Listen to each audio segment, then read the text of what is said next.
नमस्कार, मी भरत मुकुंद ताम्हणकर, भारत भ्रमंती चॅनलमध्ये आपले सर्वांचे स्वागत आहे. आज आपल्याबरोबर उपस्थित आहेत इंदोरवरनं डॉक्टर सुरुची अग्निहोत्री नाईक. त्यांचे आत्तापर्यंत आपल्याबरोबर 4 पॉडकास्ट झालेले आहेत आणि हे 5वं आपलं पॉडकास्ट आहे त्यांच्याबरोबर. ऑनलाईन आहे कारण ते इंदोरला राहतात आणि वसईला येण्यासाठी मी त्यांना विनंती करत होतो, परंतु त्यांच्याकडे वेळ नाही आहे एवढा. त्यामुळे मग आपण ऑनलाईनच घेतोय. तर त्यांचे आतापर्यंत जे 4 पॉडकास्ट झाले त्या पॉडकास्टला तुमचा उदंड प्रतिसाद मिळाला आहे, त्याबद्दल सर्वात पहिल्यांदा प्रेक्षकांचे मी आभार मानतो. त्यांचे पहिले 2 जे पॉडकास्ट आहेत त्याला 1,00,000च्या वर व्ह्यू झालेले आहेत आपल्या चॅनलमध्ये आणि लोकांना अतिशय ते अनुभव आवडलेले आहेत. त्याच्यानंतर दुसरे जे 2 आहेत त्याचे पण 60,000 50,000 असे व्ह्यू झालेले आहेत. तर लोकांना त्यांचे अनुभव खूप आवडते आणि अतिशय सुंदर असे त्यांचे अनुभव आहेत. तर त्यांचं आपण चॅनलवर स्वागत करूया. तत्पूर्वी मी तुम्हाला जी नेहमी विनंती करतो की तुम्हाला जर आपल्या चॅनलवरचे व्हिडिओ आवडत असतील तर चॅनलला सबस्क्राईब करा, बेल आयकॉन दाबा, म्हणजे तुम्हाला नवीन व्हिडिओचं नोटिफिकेशन येईल आणि ते तुम्हाला बघता येतील. तसंच चॅनलवर मी QR कोड देणार आहे. ज्यांना चॅनलला सपोर्ट करायचं आहे ते QR कोड स्कॅन करून आपल्या चॅनलला सपोर्ट करू शकतात. तर ताईंचं आपण स्वागत करूया आपल्या चॅनलवर. नमस्कार ताई. नर्मदे हर. नमस्कार. तुम परिहार. तुमचं स्वागत आहे परत एकदा भारत भ्रमंतीवर. आम्ही म्हणजे गरुडेश्वरहून बखतगड आणि हम्म. बखतगडहून MP मध्ये हम्म. शिरत होतो त्यावेळेची गोष्ट. हम्म. तर त्यावेळेला झालं असं की एक परिक्रमावासी होते, ते रिक्षाने जात होते, म्हातारे होते बऱ्यापैकी, चालणं होत नव्हतं. तर त्यांनी रिक्षा थांबवला, उतरले आणि माझ्याजवळ म्हणाले, अहो 5 रुपये आहेत का? मराठी परिक्रमावासी होते कोणीतरी. 5 रुपये आहेत का? म्हटलं 5 रुपये तर नाही काका, माझ्याजवळ 20ची नोट आहे, तर तुम्ही ती घ्या. अहो म्हणे माझ्याजवळ सुट्टे नाही आहेत, मी तुम्हाला परत कसे देऊ? अहो म्हणतात राहू द्या, तुम्ही चहा कॉफी घ्या, परिक्रमा करता आहात ना, परिक्रमावासींची आमच्या इकडनं सेवा. तर म्हणले ठीक आहे ठीक आहे चालेल. मग त्यांनी ती 20 रुपये घेतले, रिक्षा सोडला आणि म्हणले अहो म्हणे चालणं होत नाही, जिथे चालणं होत नाही तिथे रिक्षा ऑटो असं काहीतरी करतो म्हणे, जरा बरं वाटलं की परत पायी जातो. म्हटलं हेही चांगलं आहे, तुमची श्रद्धा आहे, हरकत नाही. मग ते परत पुढे पायी चालायला लागले. आता बघा, मी त्यांना 20 रुपये दिले होते. मी थोडी पुढे गेले, रस्त्याच्या पलीकडे दुकानं होते. त्या दुकानदाराने आम्हाला चहाला बोलवलं. तर आम्ही तिथे गेलो. त्याच्याकडची चहापत्ती संपली होती, तर तो त्याच्या नोकराला म्हणाला की जाके चाय पत्ती ले आ.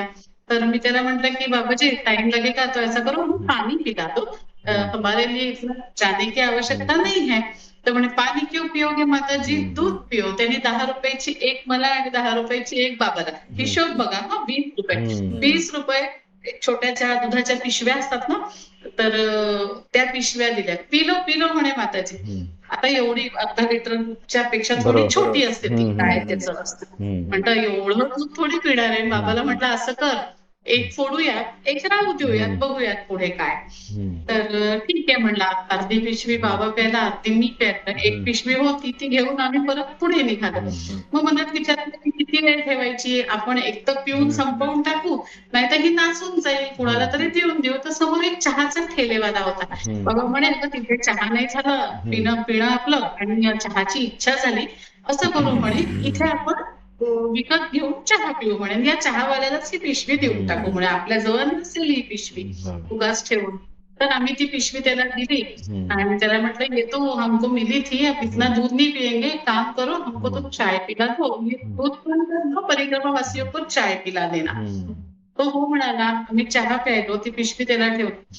त्यांनी पैसे तर घेतलेच नाही, आम्हाला अजून 10 रुपये परत दिले. म्हणजे ये क्या? तर म्हणे नाही वो परिक्रमा वासियों की हमें सेवा करनी है. आता 20 रुपयाचा हिशोब इथे संपला, 10 रुपयाचा परत सुरू झाला आपल्याला. पुढे गेलो. पुढे 2-3 परिक्रमावासी होतेच बसलेले आणि ते एका ठेल्यावरती जिलबी पोहे खात होते. तर त्यांनी आम्हाला म्हटलं या तुम्हाला पण, मराठीच होते ते पण, तुम्ही पण घ्या जिलबी पोहे घ्या. म्हटलं नाही बाबा, आता चहा पिणं झालाय, आता काही नको पोहे वगैरे. हो एक जिलबी तर घ्या म्हणे, तुम्ही घ्या म्हणे जिलबी. आणि त्याने त्या दुकानदाराला म्हटलं कितने की है, तर म्हणे 5 रुपये की एक. म्हटलं चलो 2 जिलबी दे दो. आता 10 रुपये होते माझ्याजवळ त्यांनी दिलेले, म्हणजे मी त्याला 10 रुपये परत देणार. तर तो म्हणाला नाही नाही नाही नाही, पैसे थोड़े ना देखने पड़े आपसे, बट नहीं ऐसा मत करो, 10 रुपए ले लो, ठीक आहे म्हणे, दे दो, आप इतना बोल रहे तो दे दो म्हणे. मी त्याला 10 रुपये दिले, त्यांनी अजून 10 रुपयाच्या जिलब्या बांधल्या आणि त्या आम्हाला दिल्या. 10 रुपयाचा हिशोब परत इथे पूर्ण झाला. आम्ही कुठे गेलो तर इतक्या जिलब्या कुठे खायच्या, तिथे अजून एक म्हातारा कोणी गरीब एक भिकारी असा बसला होता, तर मी त्याला जिलब्या दिल्या. तो मला काय म्हणतो, ये तुम्हारा हिसाब ना कभी पूरा नहीं होगा. हो म्हटलं, हो बाबा हे खरं आहे की आपण ह्या म्हणण्याशी हिशोब करूच शकत नाही. तिने आपण तिला किती देते, तिने दिलं की आपण तेव्हा आता हे इथनं पोहोचायला थांबवावं. तो म्हणतोय ते लक्षात घ्यावं की हा हिशोब कधीच पूर्ण होत नाही. आपण आपलं देत राहावं, मी ते घेत राहावं, विषय संपला.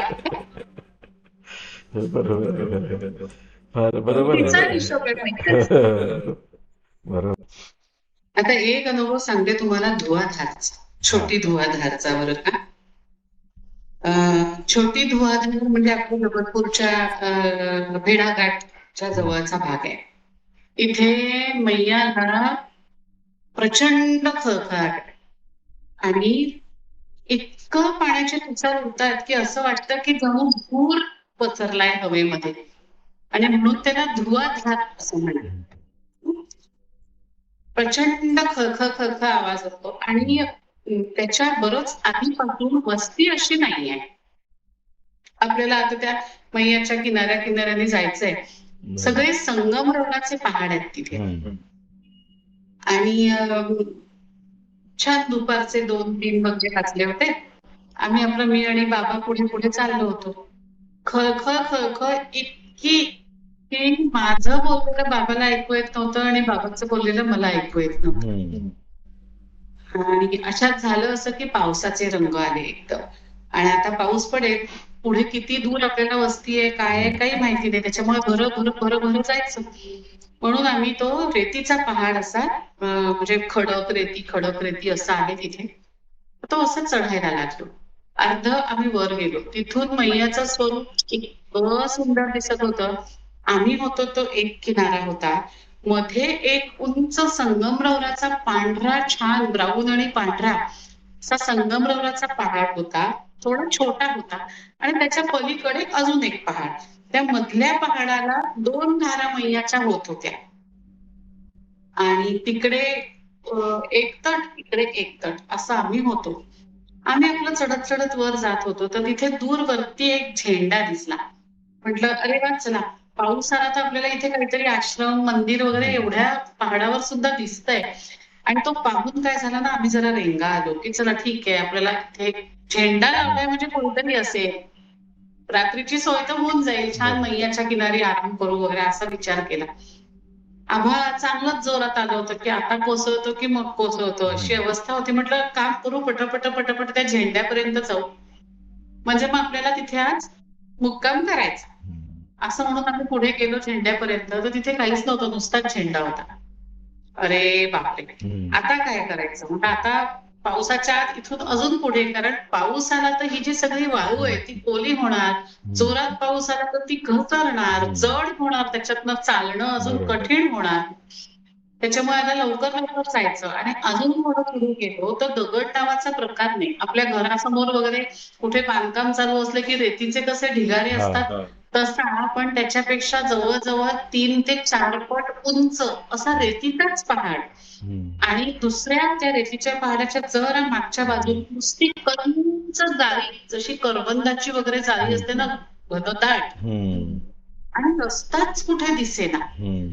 मग आता हा रेतीचा पहाड चढून जायचा, तर तो चढायला लागलो तर ती कोरडी रेती होती, ती अशी भुरुभुरू खाली यायची. त्या रेती सकट मी आणि बाबा सुद्धा, म्हणजे आता वजनही आमचं जास्तच, माझं तर छान भरपूर वजन होतं त्यावेळेला, आणि बाबाचंही आडदांड शरीर, म्हणजे 6-6.25 फूट उंची, बसूनही तसं.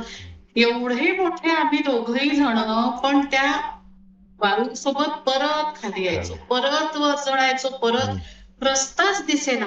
त्या जाळीतनं जायचा प्रयत्न केला तर भीती वाटायला लागली की एवढी घनदाट जाळी आहे, इथे साप, विंचू, किडे माकोडे असतील इथनं कसं काय जायचं. अजून दुरून त्या वाळूच्या टेकडीला असा गोल फेरी मारून जायचा विचार केला तर वाळूच वाळू आणि सरळ खाली मैयाचं पात्र, म्हणजे इकडनं पायच टाकू शकत नाही. इथून घसरलो का मैयात आणि प्रचंड खळखळाट, इतका खळखळाट, इतके संगमरवरी दगड की इथून पडलो तर आपलं म्हणजे कपाळ मोक्षच आहे, दुसरं काही नाहीच. आता करायचं काय काही समजेना. इथे रस्ता विचारायला कोणी नाही, रस्ता सांगायला कोणी नाही. काय करावं काय करावं. बराच वेळ शांतपणे विचार केला. इकडनं जाऊन पहा, तिकडनं जाऊन पहा, दंड खुपसून खुपसून चढून पहा. अर्ध चढलं जायचं पण वरचं काही दिसायचं नाही, कुणीकडे जायचंय कळायचं नाही. शेवटी असं ठरवलं की आता उलट परत येण्याशिवाय पर्यायच नाही. आणि असं उलट परत येणार, खरं परिक्रमेत उलट परत यायचं नसतं, पण आता करणार काय अशा ठिकाणी तुम्ही. तेवढ्यात काय झालं, खालून एक नाववाला गेला. आम्ही आपला खूप आरडाओरडा करून काठी ओढणी त्याला असं की त्याला ऐकू येईल काही, पण इतका प्रचंड आवाज की त्याला काही ऐकू येत नव्हतं. तो आपला तिकडनं आला आणि असा इकडे निघून गेला. मला जाऊ दे आता आपण खालीच उतरूया म्हणून 2 पावलं खाली उतरलो असेल नसेल तर पलीकडच्या किनाऱ्यावर आमच्याकडे पाठ करून 3 मुलं बसली होती. एकाने जांभळ्या रंगाचा शर्ट घातला होता, एकाने पिवळ्या रंगाचा आणि एकाने पांढुरका गुलाबी रंगाचा असा शर्ट घातला होता आणि त्या तिघांची आमच्याकडे पाठ होती. आता इथे नाववाल्याला आवाज गेला नाही. मध्ये एक पहाड आहे, त्याच्या पलीकडे दुसरा पहाड आहे, त्या दुसऱ्या पहाडावर हे 3 जण बसलेले आहेत. यांनी जर मागे वळून पाहिलं तरच आपण यांना दिसणार आहे, नाहीतर आपण त्यांना दिसणार नाही. आपला आवाज त्यांना जाणार नाही. आपण त्यांना दगड माती काही फेकून त्यांना डिस्ट्रॅक्ट करून आपल्याकडे बघायला लावू शकत नाही. मग आता एकच की मैया त्यांना म्हण मागे बघायला. खूप आरडाओरडा केला आम्ही दोघांनी, पण तो आरडाओरडा त्यांच्यापर्यंत पोहोचणं शक्यच नव्हतं. आणि आरडाओरडा करून थकून असं आम्ही तिथेच त्या रेतीवर खाली बसलो आणि रेतीवर खाली बसलो तेवढ्यात त्यातल्या एका मुलाने मागे वळून पाहिलं. त्या क्षणी मी माझी ओढणी काढली, अशी अशी अशी अशी हलवायला लागली की बघ, आणि त्याचं लक्ष गेलं. त्याचं लक्ष गेलं. आता खाणाखुणा सुरू झाल्या. आम्ही त्याला खाणाखुणा करून रस्ता विचारायला लागलो की असं जायचं कसं जायचं, झोपडी कुठे आहे, घर कुठे आहे, फक्त खाणाखुणा. आणि मग त्यांनी सांगितलं तुम्ही इकडल्या बाजूने झाडीकडनं गेले, वर चढले, तसं नका करू. अशा कोणाकडे नको नको तसं नाही, तुम्ही इकडनं जा, असं खूण करून त्यांनी सांगितलं. मग मी त्याला पानं दाखवले की इथे पण झाडी आहे. तो असं असं करायला लागला, ती झाडी बाजूला करा, तिथनं जा. आणि असं करत करत ती झाडी बाजूला केली तर तिथे असा छान उंच चढायला पायऱ्या नाही, पण असा चढाव टाईप, रेतीच होती सगळी, पण असा चढाव टाईप रस्ता होता. आणि तिथून वर एका मातीच्या पठारावर जाऊन पोहोचलो.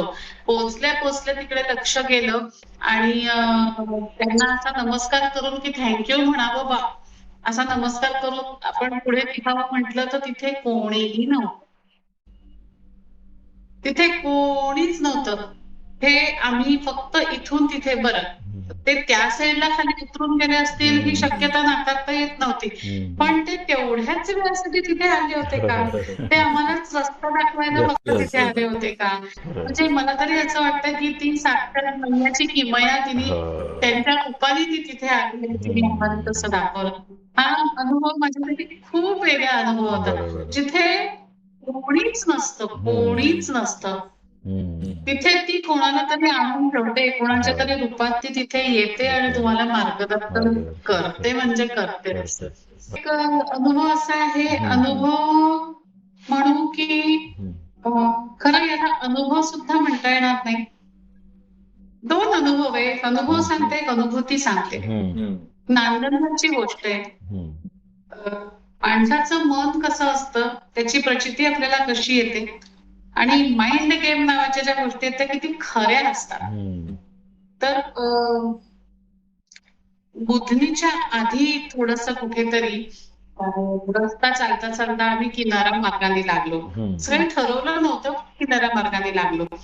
जंगल होतं, पण आम्ही आपला आरामात शांतपणे आणि आम्ही ना थोडं अंतर ठेवून चालायचो मी आणि बाबा, म्हणजे गप्पा नको व्हायला या दृष्टिकोनातनं. आणि बाबा पुढे मी मागे. मध्येच मला थोडंसं असं वाटलं की आता जरा 15-20 मिनिटं बसावं. तर मी बाबांना म्हटलं की मी बसतेय थोडा वेळ, तू फार दूर जाऊ नकोस.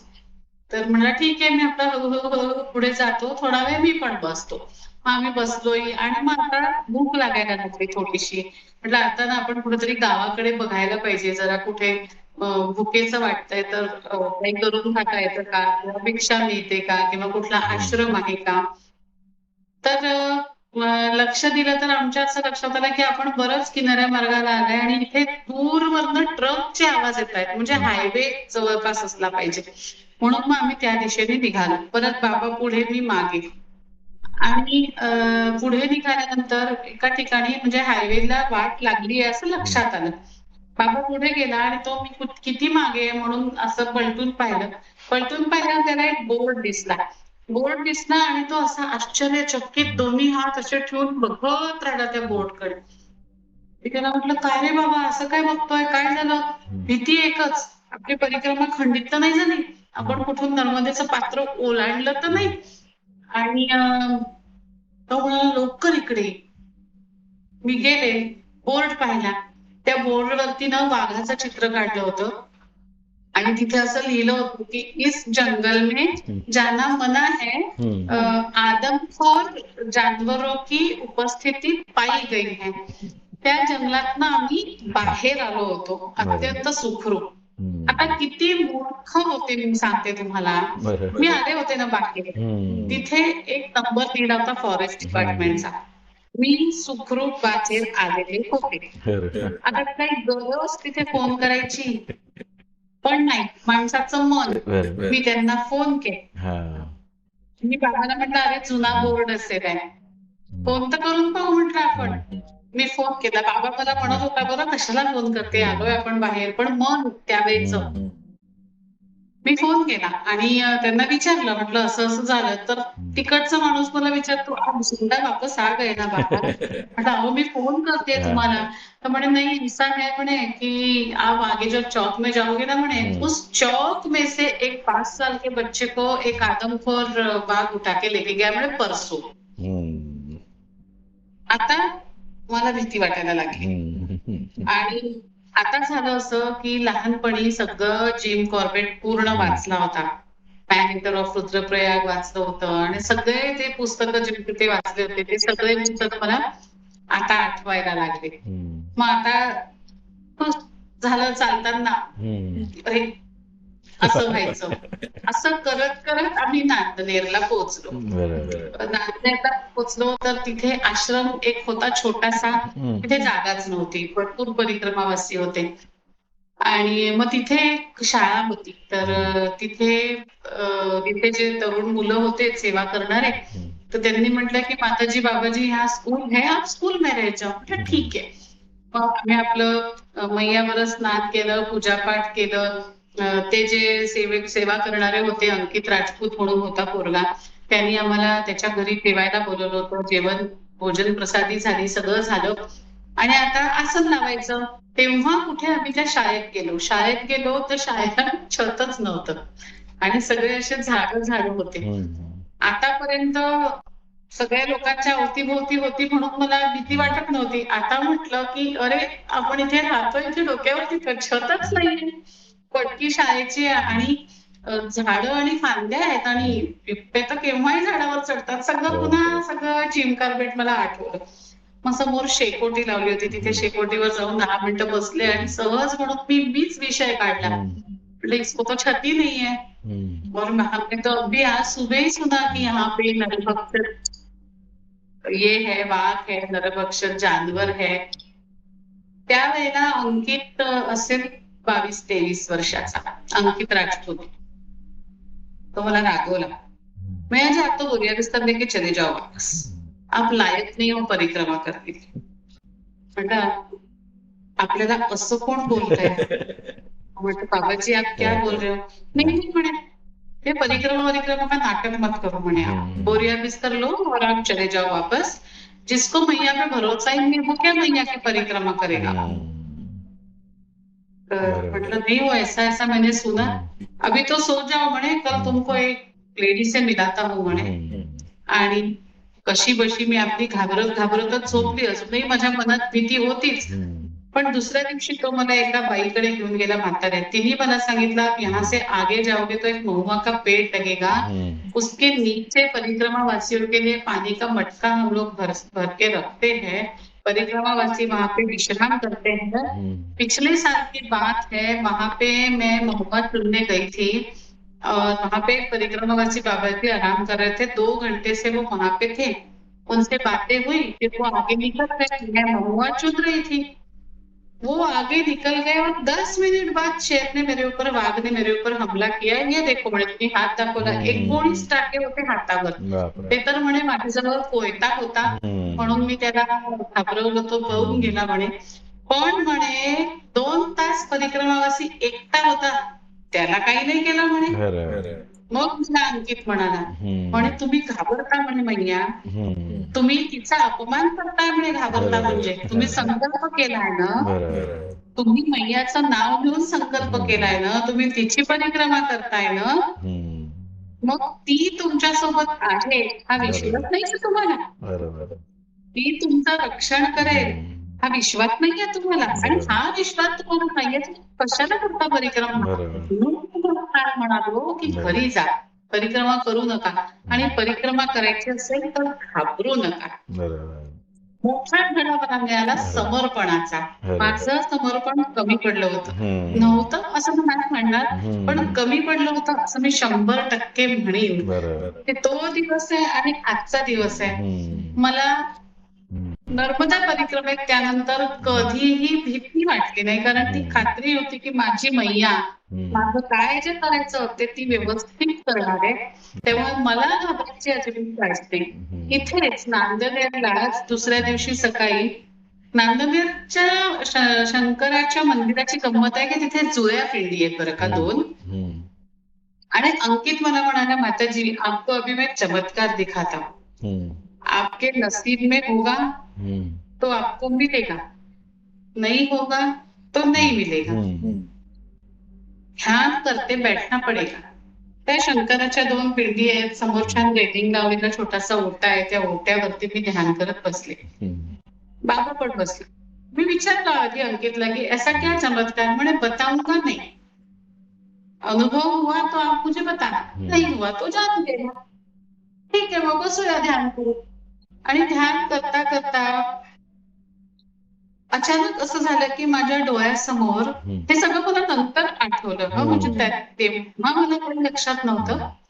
असं डोळ्यासमोर असं लाल रंगाचं असं वर्तुळ असं फिरायला लागलं मोठं, आणि त्या वर्तुळातून असा आपण रंगकाम करतो तसे शिंतोडे रंगाचे उडावे, तसे रंगाचे शिंतोडे असे उडत उडत उडत उडत असे बाहेर बाहेर बाहेर बाहेर यायला लागले. आणि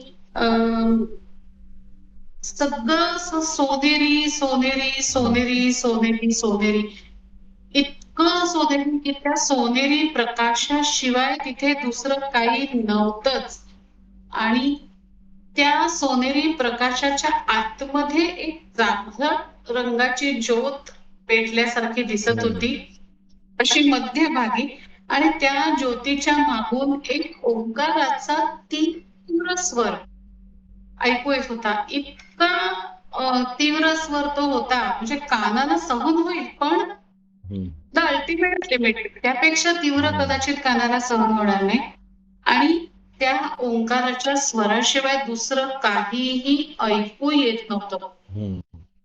अशा परिस्थितीत किती मध्ये मला जे आठवतं ते तिथपर्यंतच आठवतं, त्याच्यानंतरच मला काही आठवत नाही. त्याच्यानंतर जेव्हा मला बाबांनी हलवलं की अगं झालं का, त्यावेळेला जेव्हा मला जाग आली तेव्हा एक क्षणभर चालवली, पण तो आवाज जो घुमत होता तो घुमत होता, तो हळूहळू हळूहळू कमी झाला. आणि बादलीत टपटप पाणी पडतं ना, तसं आजूबाजूचं अस्तित्व, आपण मंदिरात आहोत, नांदीत आहोत, अंकित आहे, ची एक एक गोष्ट जाणून वेळ घेत घेत माझ्या हम्म. मनात परत प्रस्थापित व्हायला लागली. आणि बाबा म्हणाला चांगलं ध्यान लावलं म्हणे. आम्ही वाटच पाहत होतो किती वेळ झाला, आता उठेन बघ उठेन. 1.5-2 तास होऊन गेले होते. त्या 1.5-2 तासांमध्ये पहिले 15 मिनिटं काय जे मला आठवतं की असं असं दिसलं, त्यानंतर उठवेपर्यंत नुसता तो आवाज आणि ती ज्योत एवढंच दिसत होतं. मी अंकितकडे पाहिलं. अंकित म्हणाला मुझे लगता है आपने चमत्कार देखा है. मी म्हटलं मुझे नहीं पता. अंकित म्हणाला मुझे लगता है आपने देखा है. अब आपको बताने की आवश्यकता नहीं है. आणि नर्मदा किनारी हे नेहमीच लक्षात आलेलं आहे की नर्मदा ही साधनेची जागा का आहे. तर आपल्या मनात इच्छा म्हणा किंवा आपली ज्यावेळेची गरज असेल ती म्हणा, ती ओळखून नर्मदा मैया आपल्याला त्या साधनेमध्ये बिना प्रयत्न सामावून घेते. नर्मदा किनारी साधना करण्याचं एकमेव कारण आहे की आपण तिथे साधना करायची, हे फक्त तिथे जाऊन तिला म्हणायचं. साधना जी करायची असेल, जितकी करायची असेल, जितका वेळ करायची असेल, जी कोणती साधना करायची असेल, ती सगळी मैया ठरवते आणि तिला हवी तशी ती आपल्याला करून घेते. काही करायची गरज नाही. गोंदवलेकर महाराज असं म्हणतात ना की रात्री झोपताना तुम्ही माझ्या रामाचं नाव घ्या आणि सकाळी उठल्यावर तुम्ही माझ्या रामाचं नाव घ्या. रात्रभराचा तुमचा जो जप आहे तो मी करून घेतो. तशी मैया आहे. तिथे जाऊन तुम्ही फक्त म्हणा, मनापासून तिला प्रार्थना करा की मला तुझ्या किनारी येऊन साधना करायची. ते तुम्हाला साधना मस्त केल्याशिवाय राहत नाही. हा एक खूप सुंदर नांदेडचा अनुभव आहे मला. खूप कारण म्हणजे मला त्या किनाऱ्यावर बऱ्याच साधू संतांनी तपश्चर्या केलेली आहे आणि त्या तपश्चर्याचं जे तेज आहे ते आपल्याला मिळतं अनासायस तिथे गेल्यानंतर. आणि त्यामुळे तिथे आसानी म्हणजे एकदम आरामात लोकांचं ध्यान लागतं. अशी बरीच ठिकाणं आहेत तिथे की जिथे गेल्यावर तुम्ही नुसतं बसलात तरी पण तुमचं ध्यान लागेल. आणि तुमचा तर स्वतःचा त्याच्यावर विश्वास असतो. सरस्वतीच्या एका आरतीमध्ये असं लिहिलेलं आहे, मन हे स्थिर करून पहा देवा तीरी सद्गुरूला. त्याची प्रचितीच वेगळी आहे. बरोबर. तिथे सद्गुरूचं ध्यान जर आपण, आपल्या गुरूंचं ध्यान जर आपण तिथे केलं तर त्यासारखी मोठी साधनाच नाही. बरोबर. फार चांगले अनुभव झाले आपले आजचे. तर आपण आजच्या इथे थांबूया आणि मग परत थोड्या दिवसांनी तुम्हाला जेव्हा वेळ असेल तेव्हा पुढचे अनुभव घेऊया. तुम्ही फार सुंदर अनुभव सांगितले तुम्ही ताई माझ्या चॅनलवर येऊन. आणि प्रेक्षकांना मी सांगू इच्छितो की हे सर्व अनुभव ताईंच्या त्या पुस्तकात आहेत. नर्मदा परिक्रमा एक विलक्षण अनुभूती. आणि एवढं बघा छान पुस्तक आहे. खूप अनुभव आहे. 560 पानांचं पुस्तक आहे आणि हा माझा आयुष्यभराचा साठा आहे. तर ते सर्व अनुभव तुम्हाला ते पुस्तक जर तुम्ही वाचलं तर अनुभवायला मिळतील. तर नक्की तुम्ही ताईंकडनं ते पुस्तक मागवून घ्या आणि त्याचं वाचन करा आणि ताईंच्या परिक्रमेचा अनुभव तुम्ही पूर्ण जाणून घ्या. त्याच्याबरोबर तुम्हाला पण तिथे गेल्यासारखं वाटेल. एवढं सुंदर त्यांनी लिहिलेलं असेल कारण ते सांगतानाच एवढं सुंदर सांगतात, तर वाचताना पण मजा येईल. तर नक्की तुम्ही ते पुस्तक मागवा. ताईंचा नंबर देतोय मी डिस्क्रिप्शनमध्ये. त्यांना फोन करून तुम्ही पुस्तक मागवा, कुरिअरने ते तुम्हाला पाठवतील. तर अशाच प्रकारचे अनुभव ऐकण्यासाठी बघत राहा भारत भ्रमंती आणि भेटूया अशाच एखाद्या नवीन व्हिडिओमध्ये. तोपर्यंत नर्मदे हर. नर्मदे हर ताई. नर्मदे. आणि